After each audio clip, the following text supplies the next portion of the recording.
No matter how I'm feeling, I still believe it's what you deserve.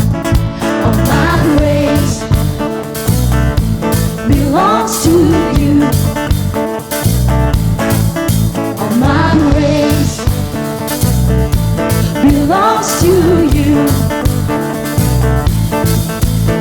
I'll shout it to the world, you're the greatest. I'll sing it till it's heard, you're the greatest. It's what you deserve, you're the greatest. Jesus, I will lift your name up high. Come on church, we're gonna lift up the name of Jesus today. I'll lift your name up high. That's right. Come on, we're gonna give Jesus all that he deserves today. Give you what you deserve, and all I think it deserve. No matter how I'm feeling, I still believe it's what you deserve. All my praise belongs to you. All my praise belongs to you. Come on, we're gonna shout it out to the world. Shout it to the world. You're the greatest. I'll sing it till it's heard. You're the greatest. It's what you deserve. You're the greatest. Jesus, I will lift your name up high. Come on, we never get tired of lifting the name of Jesus. Lift your name up high.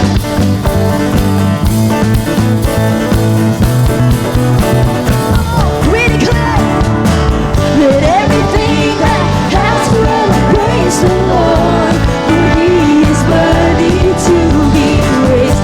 Everybody shout unto the Lord. We lift you high, sing in one accord, for you are worthy to be praised.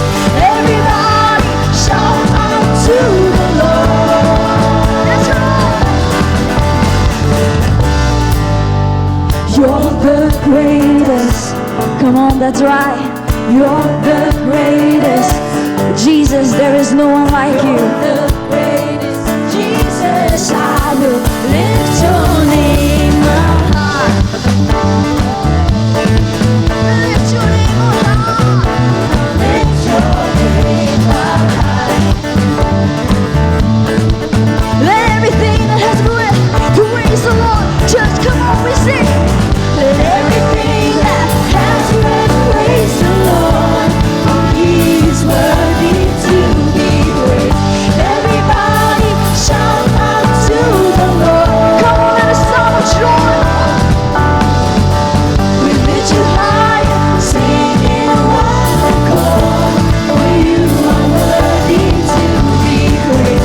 Everybody shout out to the Lord.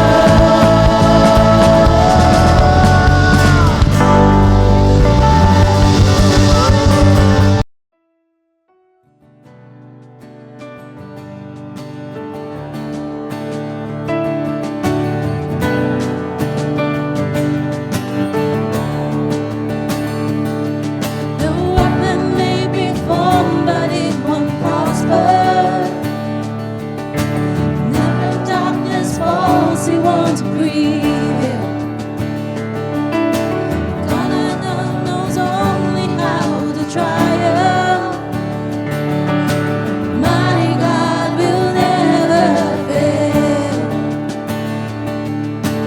My God will never fail.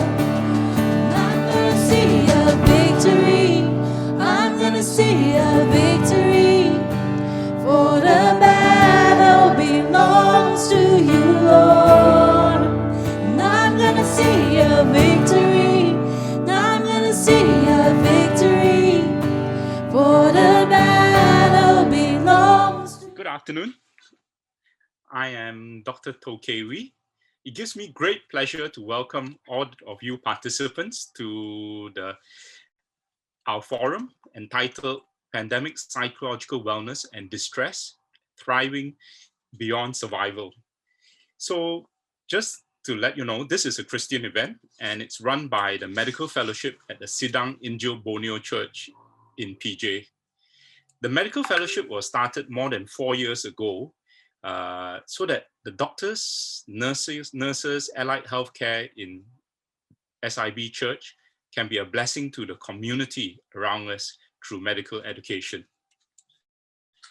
So why have we scheduled this forum today and why the topic? Recently in the BBC, they did a survey on people below the age of 30, wanting to ask the G7 leaders, which was hosted by President Biden himself, as to what young people below 30 would like most from the G7 meeting, over and above jobs, career, money, even food or education. More than 70 respondents responded that they would like good access to good psychological support and facilities. So we know it is a very, very important topic. I myself have first-hand experience of depression. My own father, who's a doctor himself, suffered from depression. It was a very, very difficult time for the family. First and foremost, he found it very difficult to accept and found it a very stigmatizing condition. But praise the Lord, he started seeking professional help and he is a different man today.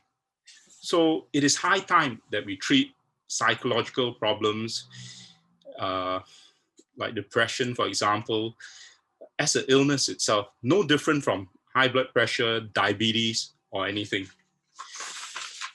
In order for us to have fulfilled lives, we need to have healthy mind, body, and spirit as well. Just having a healthy body is not enough. In the same way, in the Bible, it tells us that Jesus wants us to have a fulfilled life. As in John 10:10, it says, "The thief comes to steal, kill, and destroy. I have come that they may have life and life abundantly." So let us now put our heads down and just say a word of prayer before we open our session. Dear Father in heaven, thank you that we can all meet today. It is your divine intention that we live fulfilled lives, even though we are imperfect beings. I do not know what is troubling you today, but Jesus knows. You may be having a psychological problem yourself, or you may even be caring for someone else. Because you know, Jesus, that you love us, and because in the very next verse, Jesus, in verse 11 of John 10, he says that I am the good shepherd that lays down his life for his sheep. More so, Father, that you're willing to lay your life down. More so, you want us to have fulfilled lives and live our lives abundantly. So I just want to pray, Honey Father, that this session will be a blessing to all who are participating, both the participants and the speakers as well. All this I pray in Jesus' name. Amen. Let us now come to a time of worship to our Lord together. So Holy Spirit, right now, we pray, come and saturate our lives, come and saturate our houses, because you are worthy, God. Worthy of every song we could ever sing, worthy of all the praise we could ever bring, worthy of every breath we could ever breathe. We'll live for you. Oh yes, we'll live for you. Oh Jesus, Jesus, the name above every other name. Jesus, the only one who could ever save. Worthy of every breath we could ever breathe. We'll live for you. Oh, we live for you. And holy, there is no one like you. beside you. Open up my eyes in wonder and show me who you are, and fill me with your heart and lead me in your love to those around me. Are you worthy, Jesus? Worthy of every song we could ever sing. Worthy of all the praise we could ever. Oh, you're so worthy, Lord. Worthy of every breath we could ever breathe. We live for you. Oh, Jesus. Yes, Jesus. Jesus, the name above every other name. Oh, Jesus, the only one who could ever sing. Oh, so worthy, worthy of every breath we could ever breathe. We live for you. Oh, we live for you. And holy, there is no one like you. There is none beside you. Open up my eyes in wonder and show me who you are, and fill me with your heart and lead me in your love. Come on, church, let's sing holy.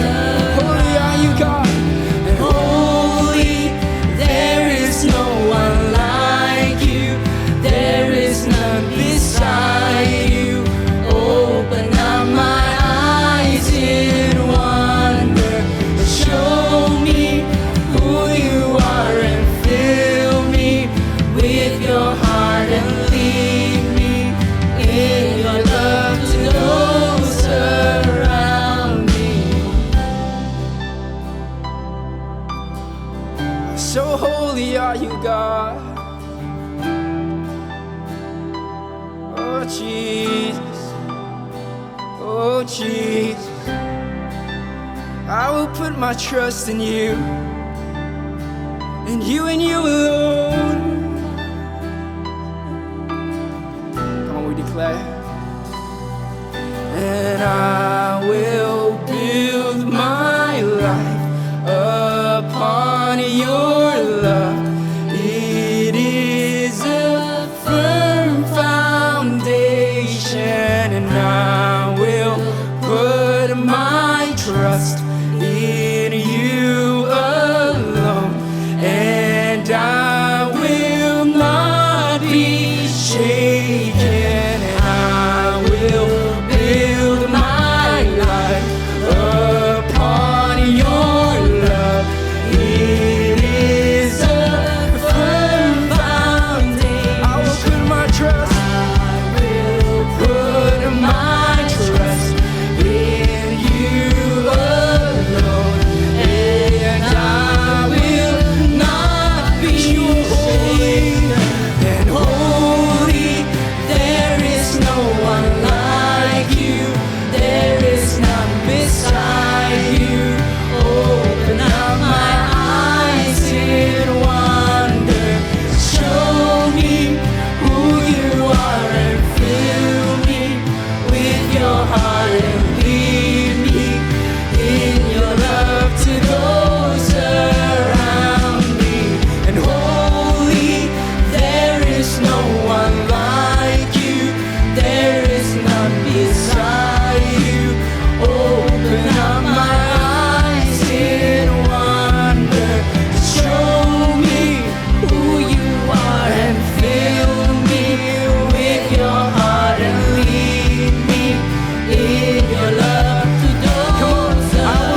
and I will put my trust in you alone, and I will not be shaken.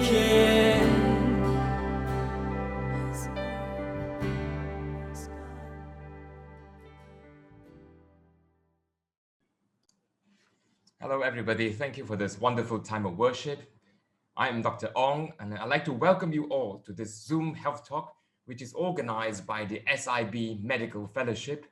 Just a quick housekeeping information. Kindly mute your microphones, and if you have any questions, kindly type them into the chat section in the chat boxes. So today I'd like to introduce the speakers and the moderators for the session. We have the two moderators today. We have Dr. Elizabeth Chong, who is a consultant geriatrician at Hospital Kuala Lumpur. And also we are joined by Dr. Xian, who is a consultant in palliative care, who is also working at Hospital Kuala Lumpur. The title of today's talk is Pandemic Psychological Wellness and Distress, Thriving Beyond Survival. Our speaker today is Associate Professor Dr. Chan Lai Fong. Dr. Chan has got a wonderful and a glorious CV, and I shall just introduce the speaker to you today. Dr. Chan is currently an Associate Professor of Psychiatry and Consultant Psychiatrist at the National University of Malaysia. She trained in psychiatry at the National University of Malaysia and completed a clinical fellowship in mood and anxiety disorders at the University of Toronto, followed by a Masters of Science in Affective Neuroscience at Maastricht University. Dr. Chan was awarded the 2017 DeLeo Fund Award by the International Association of Suicide Prevention, IASP, for outstanding research on suicidal behaviors carried out in developing countries.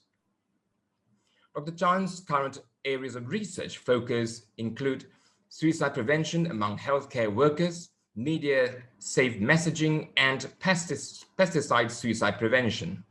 She's a third vice president and Malaysian representative of IASP, member of the Malaysian National Technical Working Group on Suicide Prevention and Scientific Committee of the IASP World Congress from the year 2017 to 2021. Dr. Chan has also been involved in suicide prevention consultation with the World Health Organization from 2019 and 2021. So we are truly blessed today to be joined by Associate Professor Chan. I shall pass the time to Dr. Chan. Welcome. Hi, everyone. Thanks for everyone. Yeah, and we have Dr. Elizabeth and Dr. Xian. Over to you, my dear friends. Thank you very much, everyone, for joining us this afternoon. So this is, of course, a topic of interest for a lot of us because we're still going through the COVID pandemic and it's not being very silent at the moment, and we're still actively having a lot of cases, and we're wondering when will this ever finish. So today afternoon, we're privileged to have Lai Fong with us and Xian. All three of us have had some experience in managing COVID one way or the other, and we would like to be here to really facilitate this session to answer some of the questions that you probably are asking while you're in the community, wondering what is exactly happening. So first of all, we want to move to Lai Fong to ask you a very important question that all of us are thinking about, and we do not know where to ask this question. What is the psychological impact on all of us in terms of this COVID? Is there anything that we all should be worried about and in terms of we hear so much about stress and fear and anxiety. We just do not know how to go about it or how to approach this. Would you like to highlight to us what are the things that we should be looking into? Yeah, thanks, Elizabeth. Yeah, I think that's a really common question that's being asked. And I think popular media, besides the scientific literature, has brought up this topic, and I think people in the general public are talking a lot about it. So there is importance to bring awareness, and it's also important to know what exactly is the psychological impact. I think more importantly, if we know what is the psychological impact, the bigger question is how do we kind of deal with it, mitigate it, and if possible, even prevent it from happening. This is a slide that has been shown by some authors, not so specifically just for pandemic COVID-19, but it's something that has been kind of conceptualized as general kind of overview of, you know, what kind of happens whenever a major disaster happens.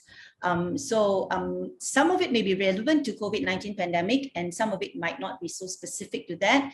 But what I find kind of useful to have a bird's eye view is that, you know, even before the actual impact of COVID-19 hits us, what we call it, the anticipation of it being a threat can already sort of maybe trigger some sense of anxiety, uncertainty in terms of an impending warning or threat.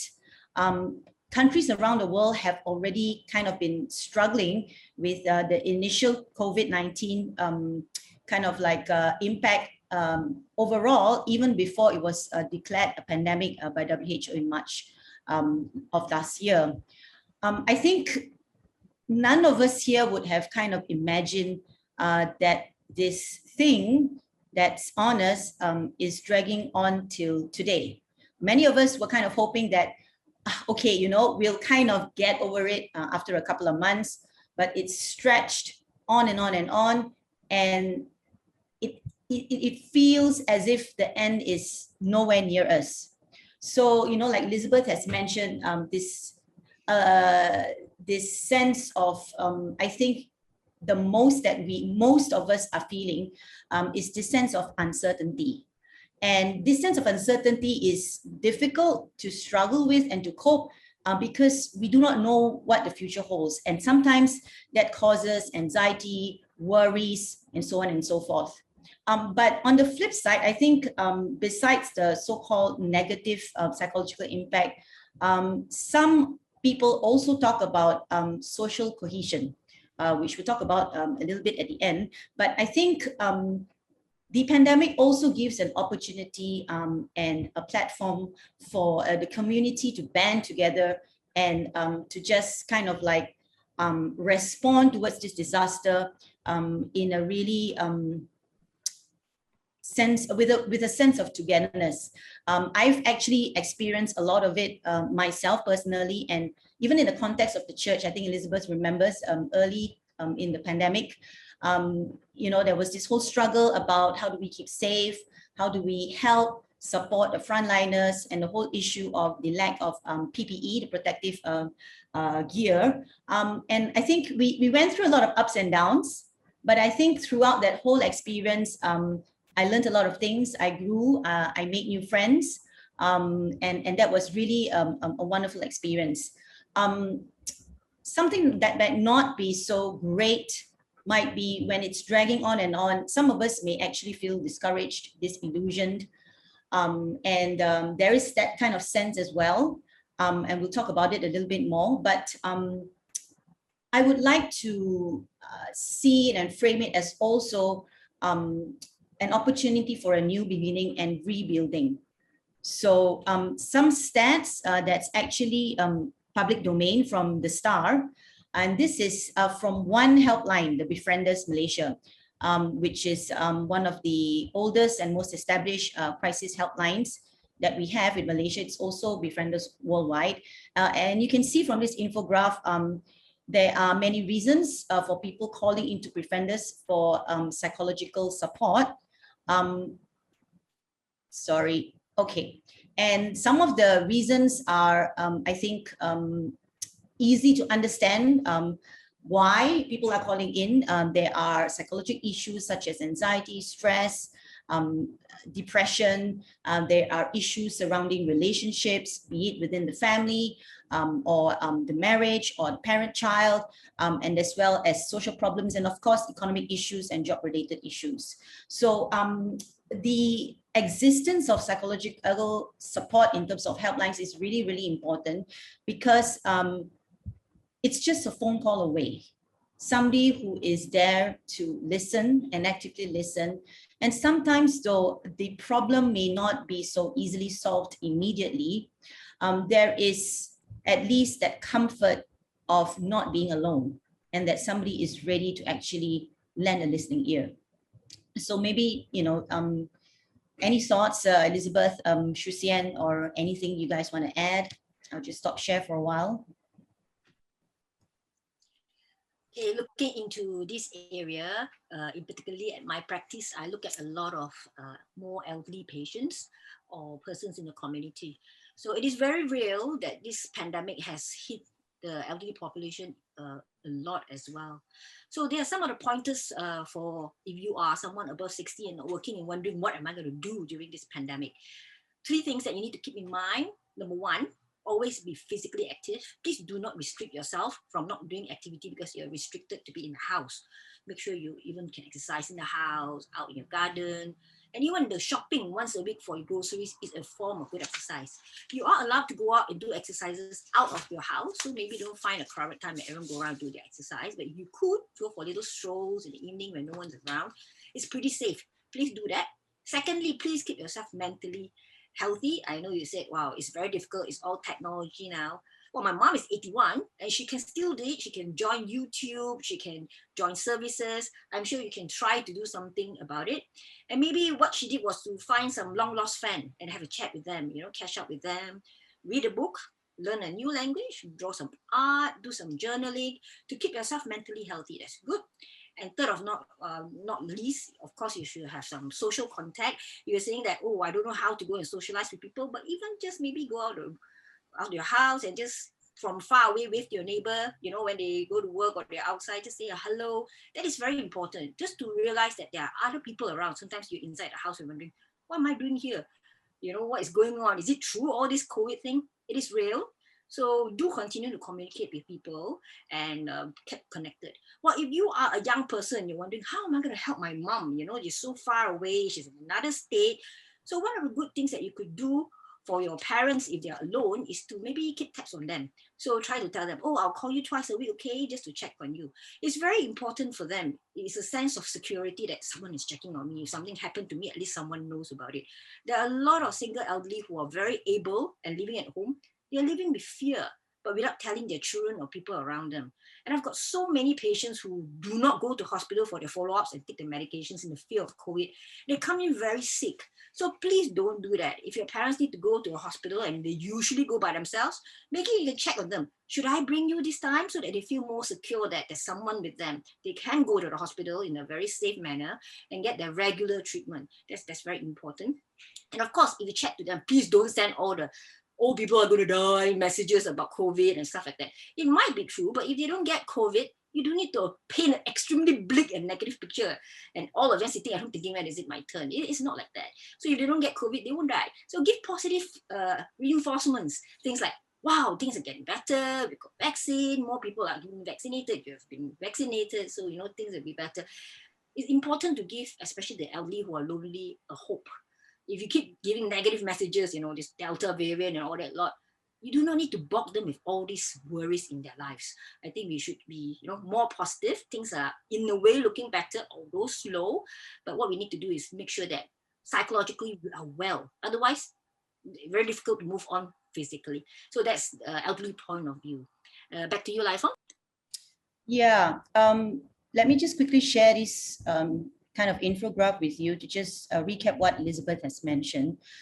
So yeah, I think even before we go down to how do we actually seek professional help for psychological issues or problems, the first step is actually keeping, the question is, how do we keep our minds healthy, and actually how do we take preventive measures?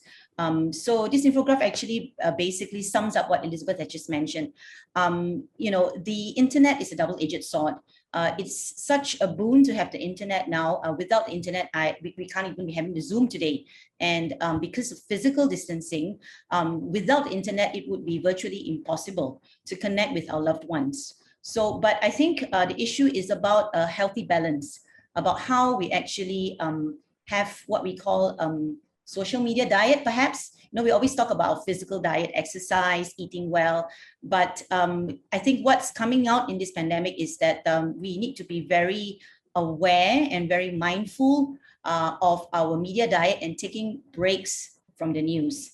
And each individual is unique and different. So the amount or the content or the frequency of information that one person finds helpful or unhelpful, it might be very different. So, you know, our WhatsApp groups, which are a gazillion right nowadays, so we have to be very mindful. If we find certain things or some information not too helpful, we may not want to not only kind of like filter it, but we may not want to kind of like over engage and, you know, get into heated debates, because that might end up not being super helpful.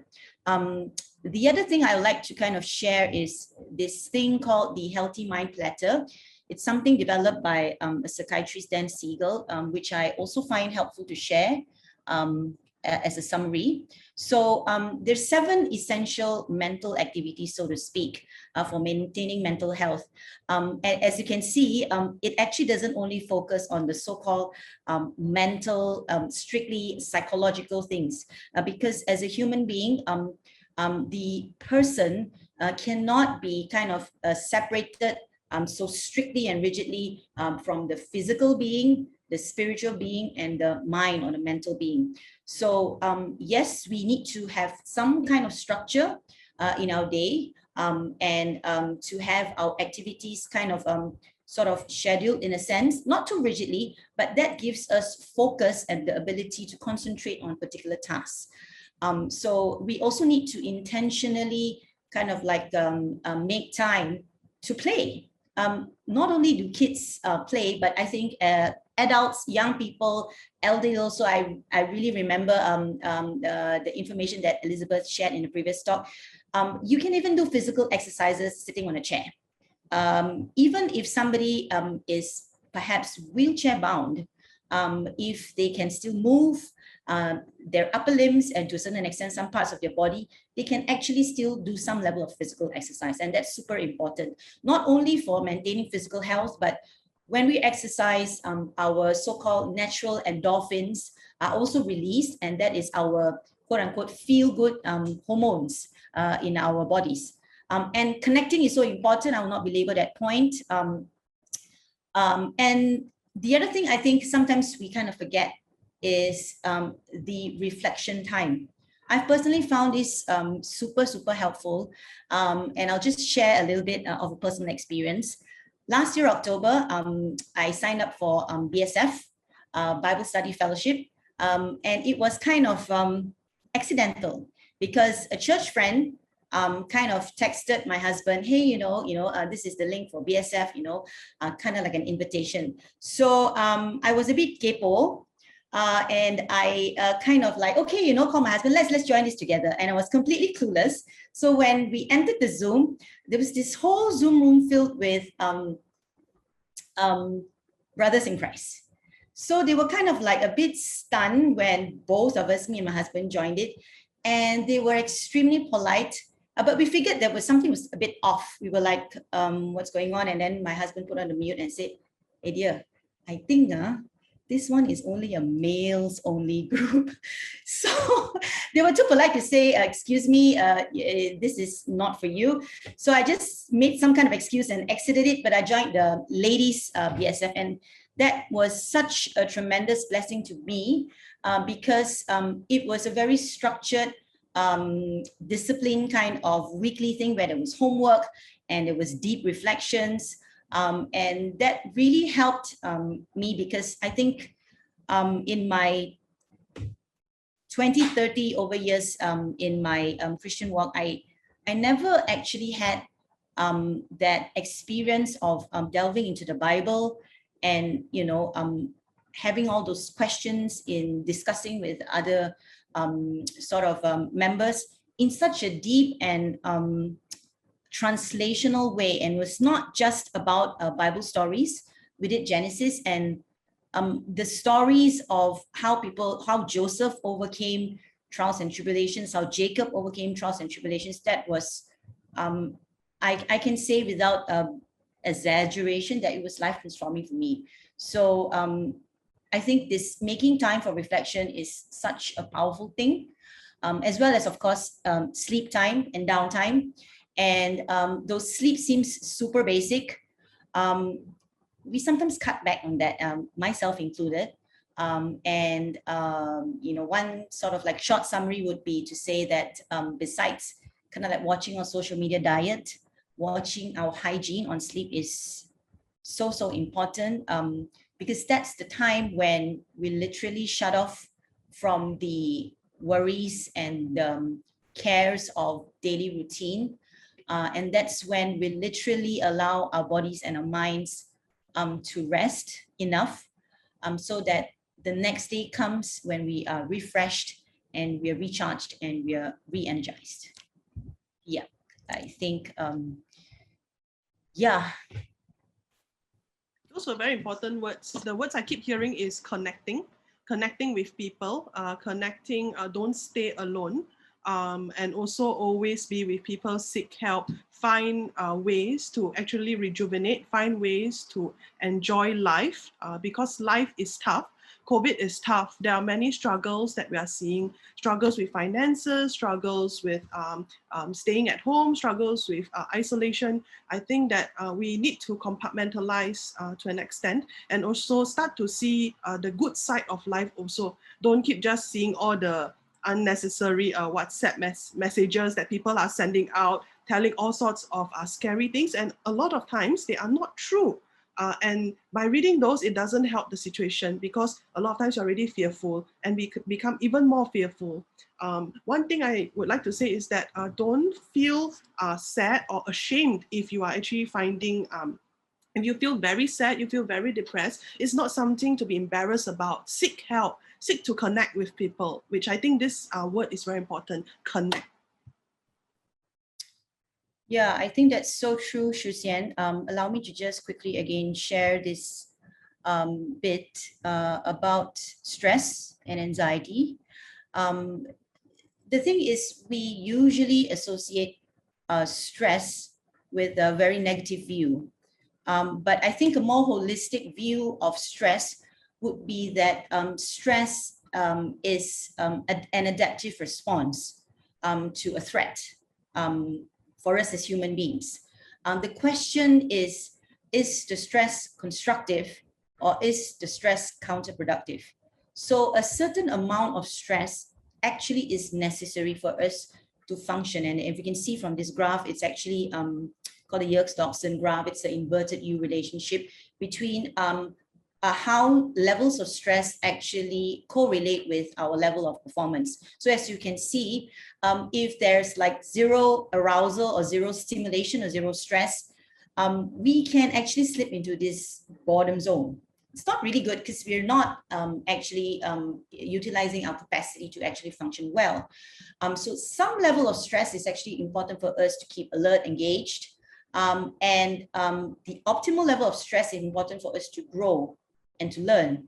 But if the stress is overwhelming, that's when it becomes counterproductive, and things like fatigue, exhaustion, clinical levels of anxiety, panic, anger, burnout, breakdown, and perhaps even depression might set in. And like Xian actually mentioned just now, it's so important for us to kind of be in tune with this kind of warning signals that our body or our mind tells us. Because if we realize that, hey, something's kind of not right and I'm not functioning well enough, that's really the time to seek help. An analogy would be like if we have a fever. Of course, we can get paracetamol over the counter, but the fever is merely a manifestation that our body is trying to fight off perhaps an infection or inflammatory process. So taking paracetamol, yes, does bring down the fever and give us some relief. But if we do not get to the bottom of what's actually triggering that immune response or that bodily reaction that manifests as a fever, then it might be a dangerous situation whereby we might need more than paracetamol to actually for our body to actually heal. So before I kind of go to the other things, sorry, I'm just jumping a little bit of slides. Let me address a little bit about depression, because It is something that we need to talk about, and we need to kind of like bring it on the table. Now, the term depression can be loosely used. And if someone says that, look, I feel depressed. Now, what does that even mean? I can say I feel depressed, and I have felt depressed, but feeling depressed and feeling sad is part of the spectrum of normal human emotions. Now, if we've never experienced feeling sad or feeling depressed, then we wonder, is that an authentic accounting of our daily life or daily routine? Because of course, feeling depressed and sad is actually a normal reaction to things that are sad. For example, if we've lost somebody or we've lost something that's very meaningful to us, be it our jobs, be it a loved one, or be it our possessions, or having a really big transition in our life, that's a normal reaction. But it becomes something that we need to kind of seek help outwards, beyond our own coping mechanisms. When we've tried everything, is when our function is actually kind of compromised. So clinical depression is not just a feeling. When it reaches a level of what we say clinical depression, where it needs medical attention, it can actually affect every part of our bodies, not just our emotions, but also our mental abilities in terms of remembering things, thinking, concentration, as well as our bodily functions, disturbed sleeps. Sometimes we may even actually physically feel pain. Our appetites may be changed and our normal routine is changed. So we might not have time to go through everything, but I'd just like to show this particular slide here. I think the frequently asked question is, okay, so, when do I kind of meet the threshold where it's really important for me to seek professional help? So some of the kind of red flags are when these symptoms of depression are prolonged, persistent, and they kind of don't let up, despite every effort that we're doing, despite even the support that we're actually getting from our natural support system, from our family members, from our friends.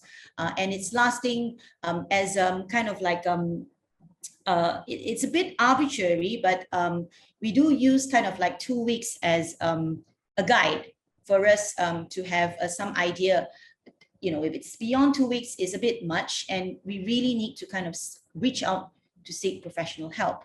And if the symptoms are severe, one common question we get asked a lot is, let me just go back a little bit. Sorry for the navigation of the slides. But when there are thoughts actually of not wanting to live, or when there are suicidal thoughts. Now, just before we go into that a little bit, one common question to ask that many people ask is, I'm actually afraid to tell someone that I'm suicidal, or I'm afraid to ask whether someone is suicidal, because if I ask somebody whether they're suicidal or not, that would make matters worse.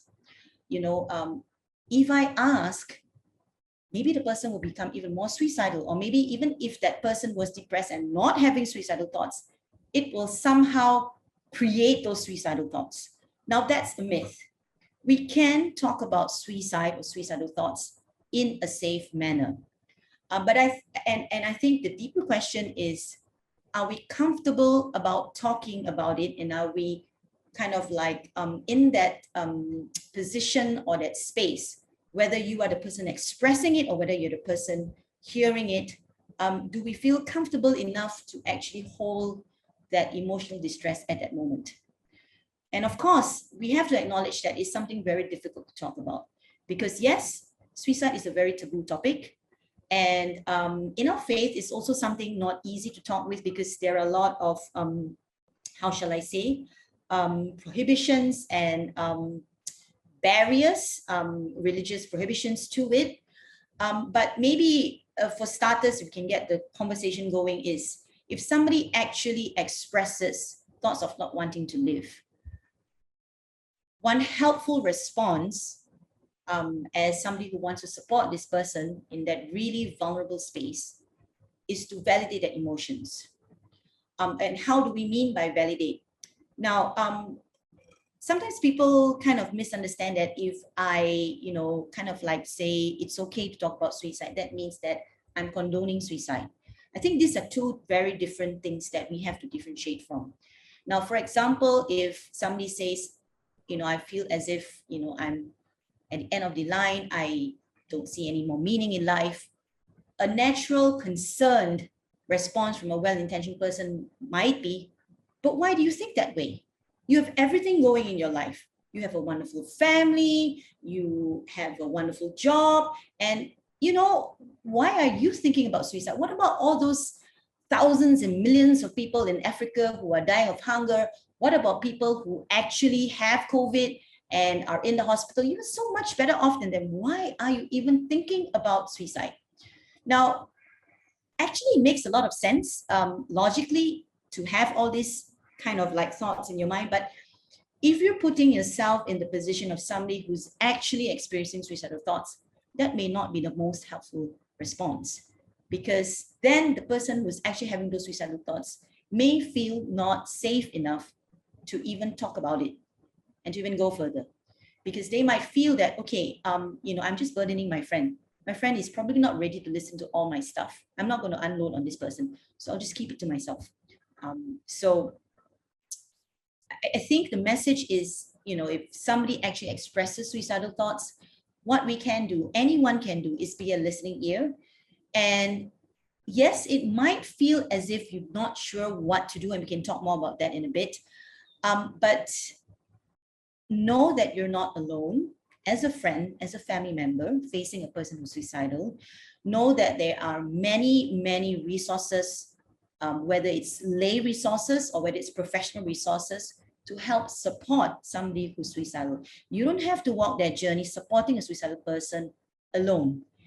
And if we as a community actually kind of allow that space and create that space and break down taboos and stigmas around this really sensitive topic, then I think we are increasing the protection around our community and allowing people not to be so afraid to actually seek help. Thank you, Lai Fong, for the sharing. That is on a personal note. I will now move on to ask Xian this question. There are quite a lot of our family members sometimes who are admitted unwell, you're uncertain, and you cannot go and visit them in a hospital, and even sometimes they pass on. With your experience, what do you think is the good way to face this journey, and how do we grieve after, not being able to part with them in person?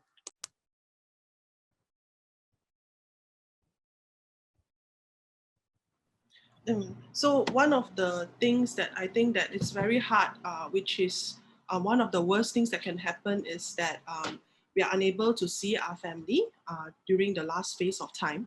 And I think another thing which this pandemic has made such a big impact is we are not even able to go to the funeral. And a lot of times there are a lot of loved ones that we want to see the deceased for the last time. However, it is very unfortunate that at this point of time, it's not possible. So what do we do? Usually in the hospitals, we'll try to facilitate for the family to at least video call the patients. There are a lot of restrictions, however, we try to do whatever that we can. So in certain places, like in HKL, Hospital KL, is what that some people have been very kind. And also the hospital has been also trying to do things, is that we bought phones so that the patient and the family can do WhatsApp video call or even via Zoom, so that they can at least see and feel more comforted when they are able to communicate. However, unfortunately, a lot of patients really do pass away in the hospital. So then hence now it comes to a phase which we call bereavement. And during this bereavement phase, what we can do is really just to support the family through. As what Lai Fong has said, a lot of times it's not just to be sympathetic. Sympathetic is I go there, I see you, I feel sad, and oh, you're so sad, oh, pity. And then after that, that's it. Or it's even worse when some people say, comparing to others. You know, at least you have this, at least you have someone else, at least you're still alive, at least she's in a better place. Those are very, very taboo, not to say taboo, those are things that should probably not be said, because those are very hurtful things for someone who is already grieving. Hearing that doesn't make things better, it probably makes things worse. Another thing which we commonly see is that people will tell the grieving ones, don't cry. The person who passed away will feel bad, will feel worse. Don't cry, stop crying. You will feel better if you stop crying. Honestly, that's not true. Some people needs to cry it out. Some people expresses grief by crying buckets and buckets of tears. I'm the type who cries. I look like some tough cookie, but when something happens, I cry. And after I cry, I feel better.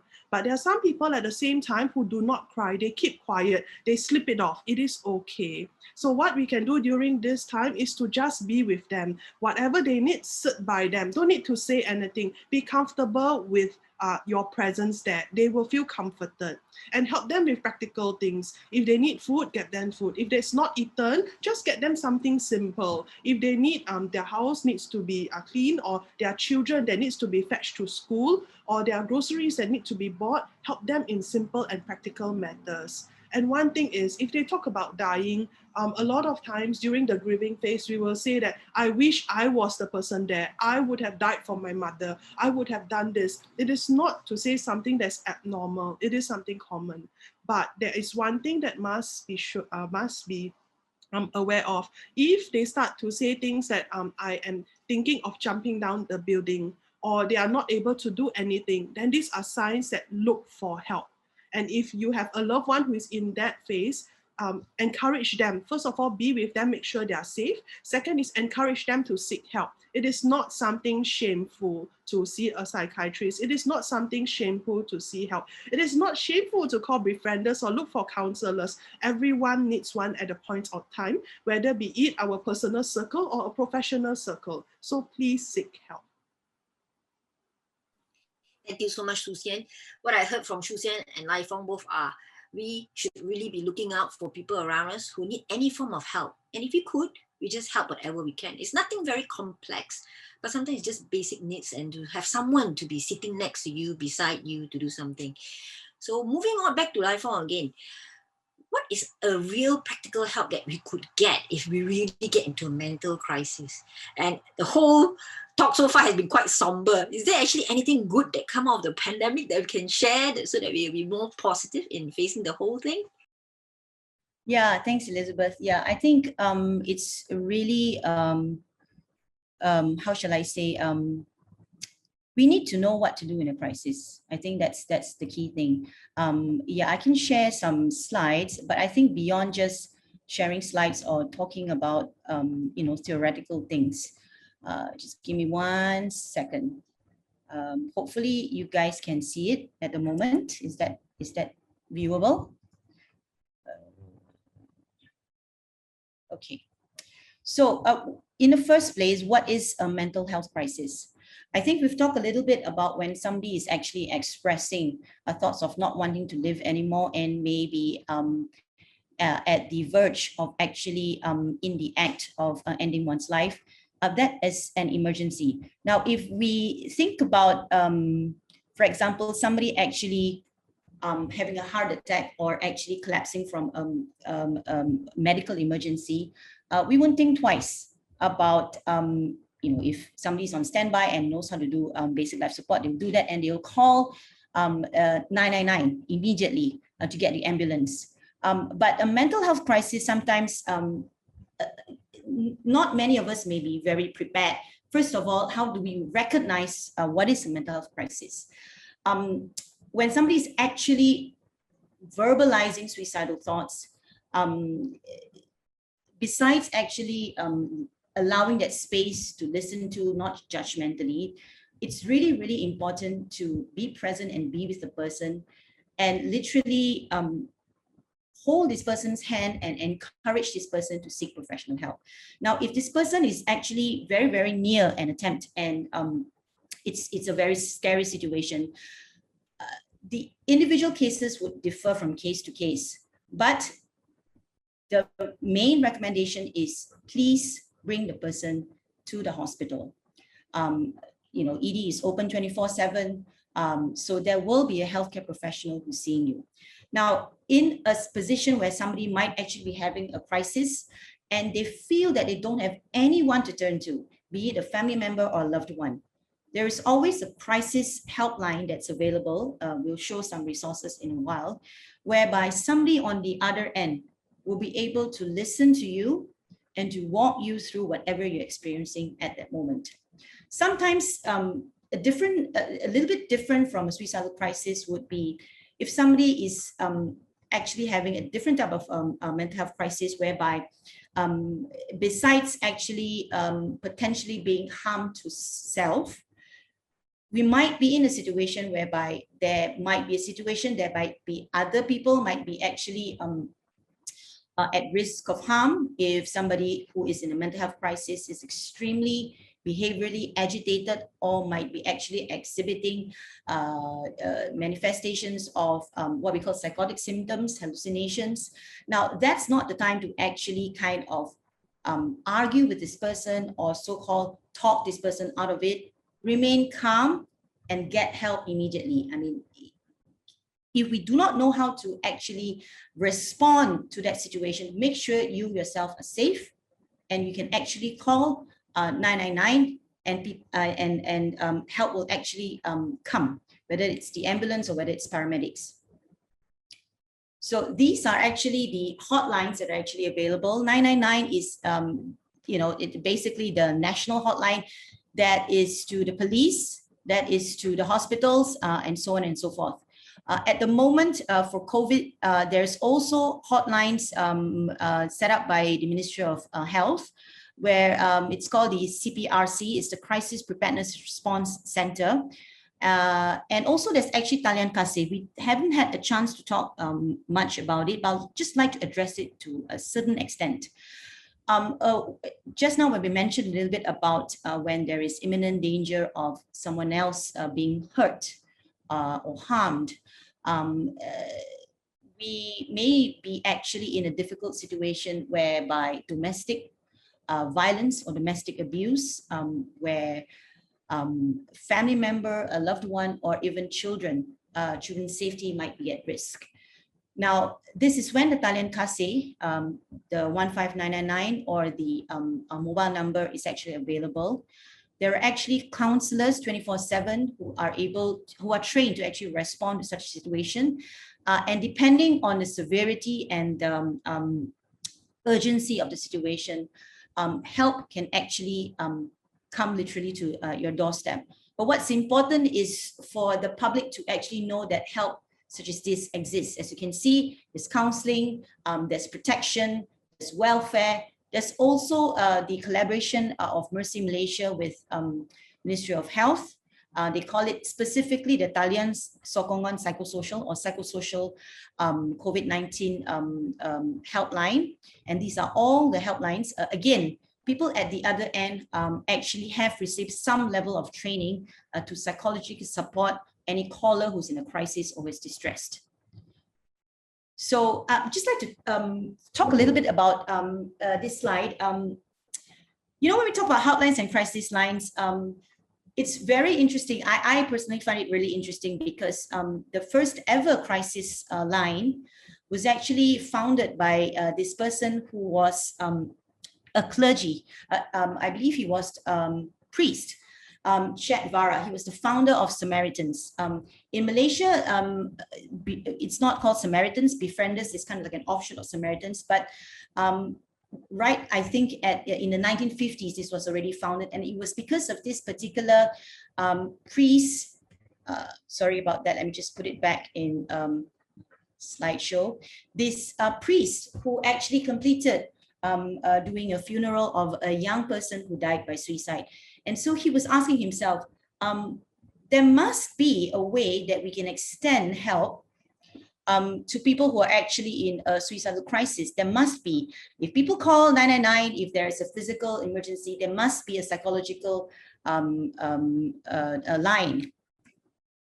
Sorry about that. So he set up the Samaritans, and the rest is history.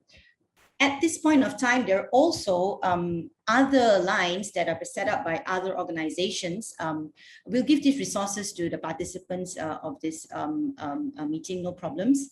But just to highlight that there are mental health professionals who have actually set up this, what we call Safe Space COVID-19 Malaysia. And you can look it up on Facebook. There are actually specific groups that look at frontliners, family of patients, or people who are actually being investigated for COVID, and even people who are actually undergoing grief and bereavement. There's also focus on for the family in Malaysia, whom I believe they actually have some a resource for people specifically seeking counseling, and also the National Association of Christian Counselors, which I believe Pastor Chew himself is on the board. So there are many, many resources out there, and these are just some of the listings of psychological help, counseling help, psychiatric help, whether be it in the public or the private services. And again, we'll definitely share this with everyone. I think the bottom line is that help is really, really available. The question is, do people know where to reach out, how to reach out? And, coming back to Elizabeth's question, is there any good from the pandemic? The question, I think, is yes. And psychologists have actually termed this post-traumatic growth. And just to share a little bit about what that is, there's different aspects, different domains of what we call post-traumatic growth. In the aftermath of disaster, in the aftermath of very traumatic incident or event, there's room for personal growth. There's room to actually extend one's social support and relate to others. There's a renewed sense of appreciation of life. There's new possibilities, and there's spiritual changes even. And I'd just like to share a little excerpt that you can read in more detail if you're interested in this blog by Scientific American. It's a popular science magazine. Are there slides that you're showing us? Oh, okay. Yeah, I keep switching off to the presenter view. Let me just try and swap display. Sorry about that. Dr. Chan, actually your screen sharing is not on. You need okay. I'm so sorry about that. Sorry, technical glitch. So talking about, while waiting for the screen, so talking about enjoying life, sometimes you really need to turn a little bit, and a little sharing on how I will enjoy my life a little bit tonight. I'm having steamboat tonight, which I find it very, very great fun. And I'm making my own soup paste. Yeah, let's hope it turns out. Yeah. Great. Yeah, that's a really great. Yeah. So yeah, I just like to share this bit about a person I just came to know about reading from the blog. And his name is Harold Kushner. He's actually a rabbi in the US. And he was reflecting on the death of his son. From a premature aging disease, progeria, and he was in his teens. So an extremely difficult time, because you don't expect young people to die, and it's a debilitating illness, something that there is no cure in a sense. And he was somebody who is a rabbi. So this is what he said: I am a more sensitive person, a more effective pastor, a more sympathetic counselor, because of Aaron, his son's life and death, and I would ever have, than I would ever have been without it. And I would give up all those gains in a second if I could have my son back. If I could choose, I would forgo all of the spiritual growth and depth which has come my way because of our experiences. But I cannot choose. So sometimes I think it's just a very natural human response to kind of say, God, can you just take away all this suffering and all this trauma? It's, really just unbearable. And what comes to my mind also, as I was reading on this topic, what has also spoken to me is reading about Elijah's experience when he was being chased by the evil queen Jezebel, where, the whole army was set against him, and he was just literally trying to do his job and do what God called him to do. He was at this really, really desperate point when he actually cried out to God, Lord, just take my life. I wish to die. Take me home. Remove all the suffering from me. I think we read in 1 Kings chapter 19 further. What happened after that was not a long lecture from anyone or a long lecture from God asking him to snap out of it or just saying, Elijah, stand up, be more spiritual, snap out of it. But he sent an angel to give Elijah food and to just encourage Elijah to rest. And he rested, he slept, he ate, he regained his strength, and that sustained him for a very long period after that, and he mentored Elisha. So I think the message is that sometimes traumatic events and suffering, we can't find the reason why it happens. And it might be a long, long time after the event that we, if ever, find meaning in that whole experience. But through that journey, even when we are questioning and asking a lot of whys and what ifs, if I did something differently, you know, I wouldn't have lost my loved one. Perhaps if I did something differently, I wouldn't have ended up in such a mess. But I think that whole journey in itself is an opportunity to grow, as we talked about just now, post-traumatic growth. So I think in all that, it is very hard, but there, I believe, is hope. Lai Fong. Actually, while Lai Fong and Xian are talking, we're answering some of the questions that have been posted in the chat group. So if you do have any more questions, do keep it coming so that we can answer in the next 10 minutes. So thank you for Lai Fong sharing. But now to move on to Xian again, asking. There's a question saying that if one has been hurt in some ways or have been through a negative experience, they end up being more negative themselves and yet to be less empathetic towards others. Have you had that experience with people that you deal with, and how should we go about it? I guess this is a very vague question. I guess the person that asked this question is actually hurting. I believe you are hurting, and I believe you are struggling. The fact that you said that you probably chose to become, you continue to make bad choices or negative choices, I think it's because you are hurting. You haven't gotten over all those incidents, and I think you should seek for help. Not because you are mad, not because you are depressed, but I think that sometimes we need some people to journey through with us.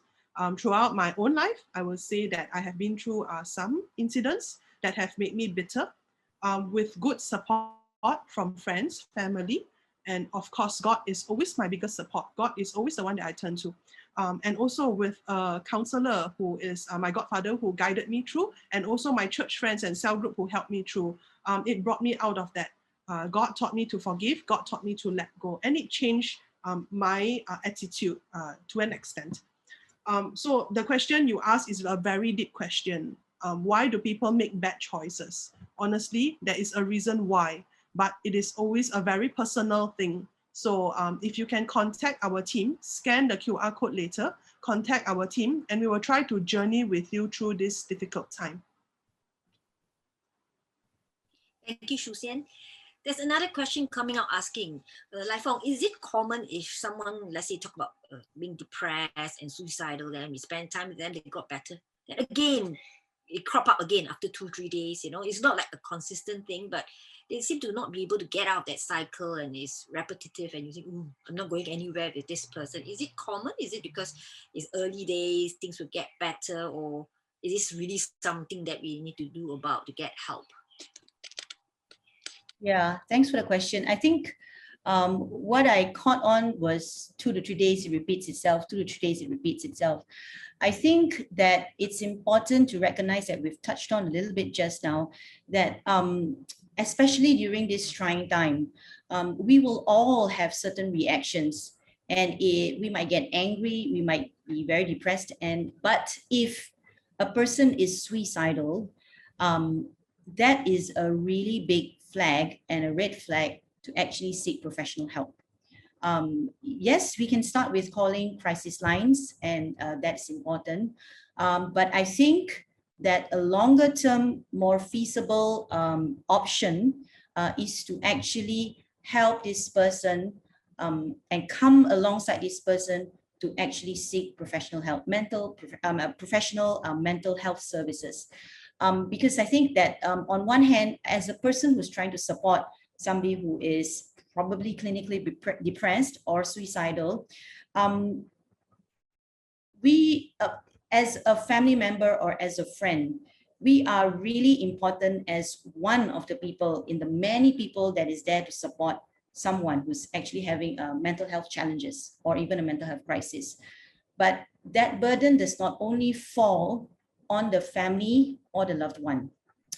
I think I can't share enough about how important it is for all of us to recognize there's still a lot of stigma for somebody to actually go see a psychiatrist, go see a counselor, or go see a clinical psychologist. Because, you know, a lot of times that means that I have not been strong enough. I can't fix this myself. Or maybe I'm not spiritual enough. You know, I think that's not the most helpful. I've shared this in other sharings before, but, you know, Charles Spurgeon, the really famous preacher, Mother Teresa, whom I think none of us can say we are more spiritual than, they suffered very, very severe bouts of depression. In those times it was not available, so-called modern treatments for depression like antidepressants, you know, what we call now as psychotherapy. So, you know, that was their era and that was their times. In my personal opinion, I think that God can also work through medical interventions, through psychotherapy, and God doesn't get less credit if somebody receives healing or is recovering from a mental health challenge or disorder, if one actually takes medication or receives psychotherapy or talk therapy. That doesn't mean also that if we go for so-called professional mental health services, we cannot also at the same time receive spiritual support. I think they're all what we call synergistic, and it's not mutually exclusive. Okay, thank you, Lai Fong. There is a question of one person asking if you are going through depression and have minor memory loss, how do you go about it? Thank you for this question. I'm not sure if you're the sufferer or not, but depression itself mimics dementia. So you can have what we call inattention or not being really attentive to things, and it is mimicked as if you're having a memory loss. So most importantly, if you know that depression is the cause of what you're suffering from and causing you to not be attentive and forgetting things, sort out the depression. So the way to go about it is not to, you know, train your mind and tell yourself you don't have dementia, but it's really to face the fact that if you think you have depression, so do seek professional help. It could be a non-pharmacological way where you get therapy, you know, cognitive behavioral therapy, whatnot. Or if you are going through a very difficult time, the doctor might even introduce a drug for you. So it is important to know what is the basis in which you already know and get through the depression, and the memory loss will just go away in a way, you know. So not to worry about it. The first thing is do not struggle at home alone, knowing that you have something, but you can't find help. In hospitals, it's pretty safe to come and see us. We always take very good precaution. You won't get COVID. Like a lot of people think, go to hospital, get COVID, and you'll die of COVID instead of getting your depression sorted out. If your depression continues to worsen and you don't address it, it could have a lot of other detrimental effects as well. So we're almost running out of time, but we want to address one last question. This last question, I will open up to both Lai Fong or Xian. If you're going through a physical condition, such as hormonal imbalance when you're going through menopause, or effects of some medications that cause you to be feeling low and depressed, do we put them in the same box as having mental illness, or how do we go about getting rid of these feelings due to, you know, what we are going through in terms of other physical illness and hormonal imbalances as such? Lai Fong, do you want to answer this question? Yeah, sure. Yeah, so I think maybe first off, I think I would like to say is that don't self-diagnose.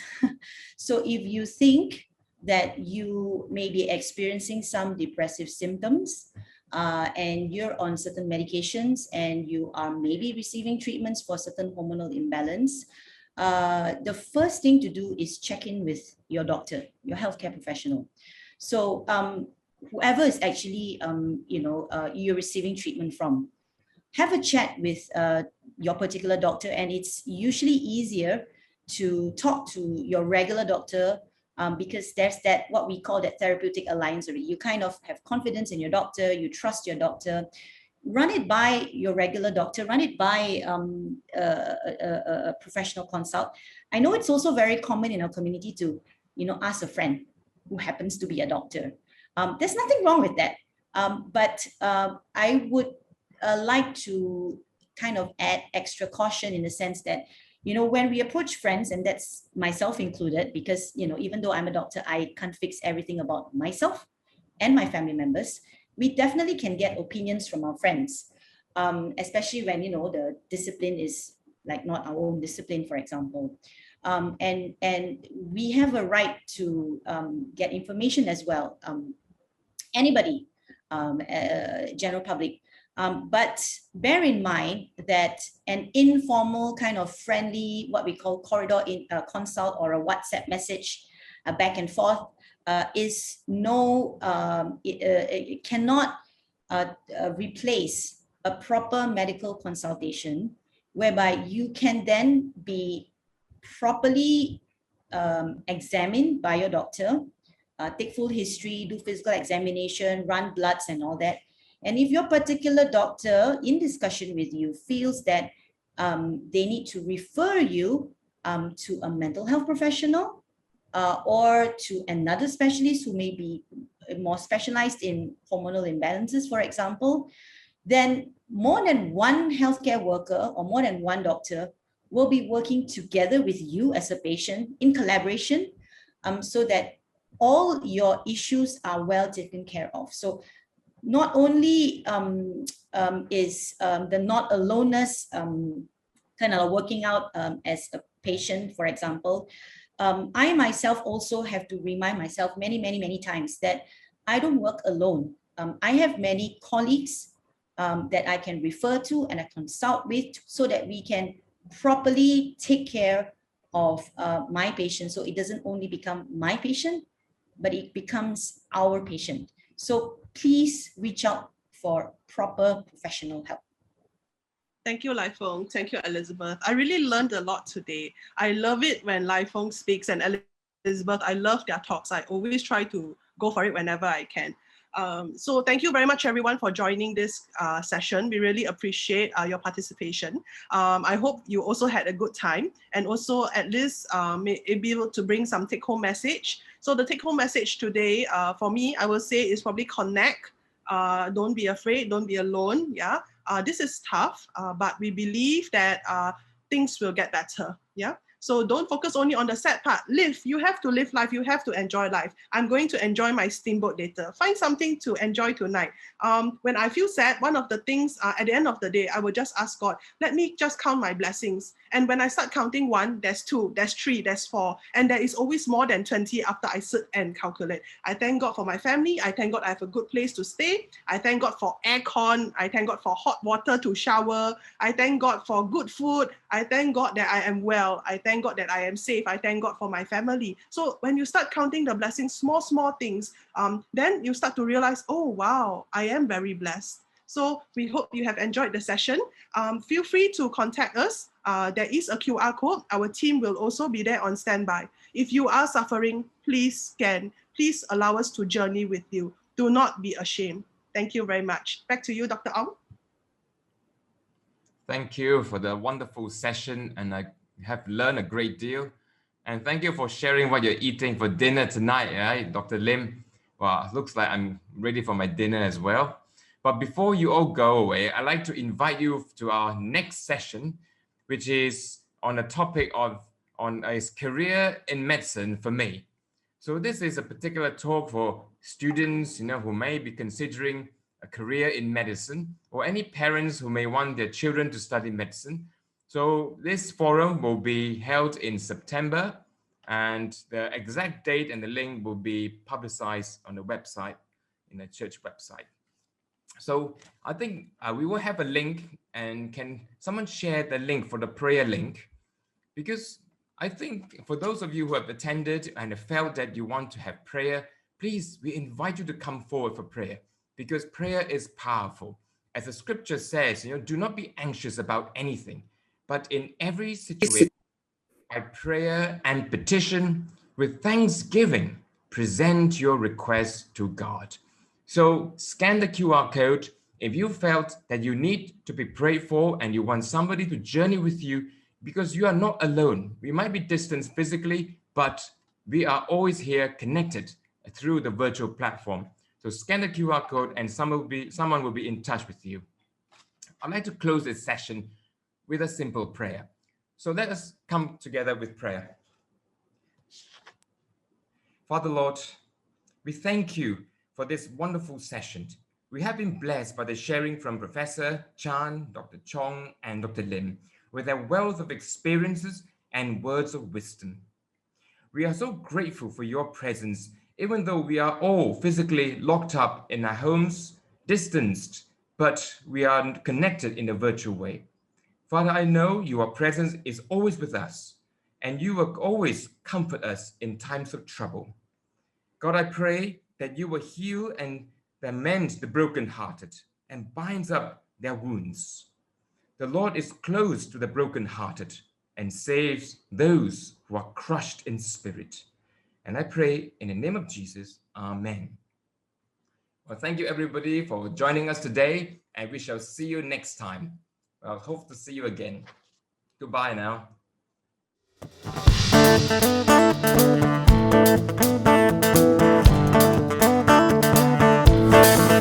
We'll give you what you deserve and hold nothing in reserve.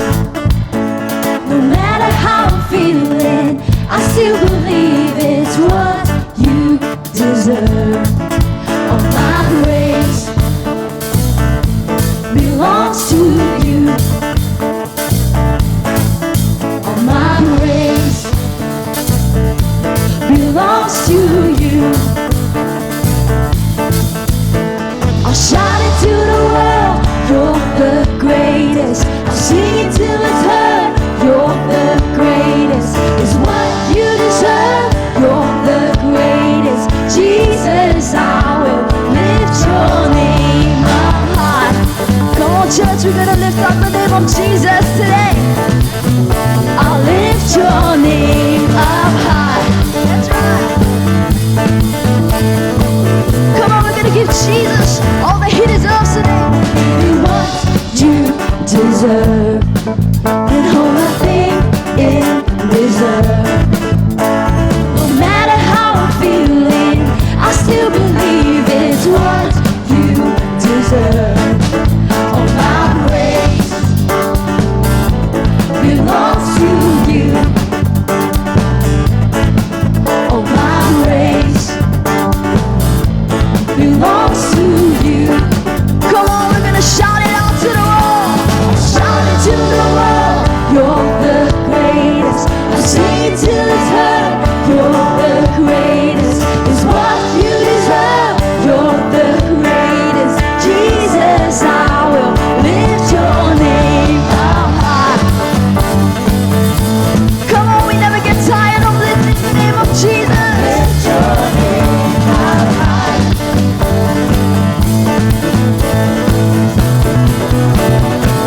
We declare, let everything that has breath praise the Lord, for He is worthy to be praised. Everybody shout unto the Lord. Lift high, sing in one accord, for you are worthy to be praised. Everybody shout unto the Lord. That's right. You're the greatest. Come on, that's right. You're the greatest. Jesus, there is no one like you.